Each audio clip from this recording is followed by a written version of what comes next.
అప్పట్లో రఘురామకృష్ణరాజు మీద ED case పెట్టి షాక్ ఇస్తే ఇప్పుడు ఈడీకే రఘురామకృష్ణరాజు రివర్స్ షాక్ ఇచ్చారు.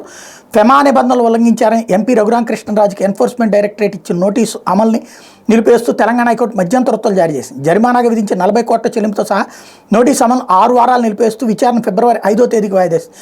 మారిషస్కి చెందిన స్ట్రాటజిక్ ఎనర్జీ ఇన్వెస్ట్మెంట్స్ నుంచి ఇందు భారత్ సన్ ఎనర్జీ 202 కోట్లు పెట్టుబడులుగా పొందిన రెండో రోజే 200 కోట్ల రఘురామకృష్ణరాజుకి చెందిన ఇందు భారత్ ఎనర్జీ ఉత్కల్ లిమిటెడ్లో పెట్టుబడి పెట్టింది. సన్ ఎనర్జీలోని ఎన్ఆర్ఐ పెట్టుబడులను మరో కంపెనీకి మళ్లించాలంటే ఆర్బీఐ అనుమతులు అవసరం. ఎట్లాంటి అనుమతులు లేకుండా నిధులు బదలాయించడంపై 2017లో కేసు నమోదైంది.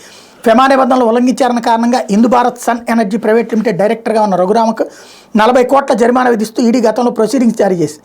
వీటిని సవాల్ చేస్తూ రఘురామకృష్ణరాజు హైకోర్టును ఆశ్రయించారు. దీన్ని జస్టిస్ సూర్యపల్లి నందా విచారణ చేపట్టారు. పిటిషనర్ తరపు సీనియర్ న్యాయవాది విక్రమ్ పోసర్ల వాదనలు వినిపిస్తూ కంపెనీ డైరెక్టర్ పదవికి పిటిషనర్ రాజీనామా చేశారన్నారు. కంపెనీ పంపిన నోటీసులు అందకపోగా మారిన చిరునామాల ప్రకారం ముంబైలోని ప్రస్తుత డైరెక్టర్లకు అందాయన్నారు. పిటిషనర్కు తెలియకుండా జరిగిన దానికి జరిమానా విధించడం చెల్లదన్నారు. ఈడీ తరపు న్యాయవాది వాదనలు వినిపిస్తూ పిటిషన్ విచారణార్హం కాదని పిటిషనర్కు ప్రత్యామ్నాయం ఉందన్నారు. వాదనలు విన్న న్యాయమూర్తి కేసు నమోదైన 6 ఏళ్ల తర్వాత ప్రొసీడింగ్ జారీ చేశారని, ప్రొసీడింగ్స్ని గరిష్టంగా ఏడాదిలోపు జారీ చేయాల్సి ఉందన్నారు.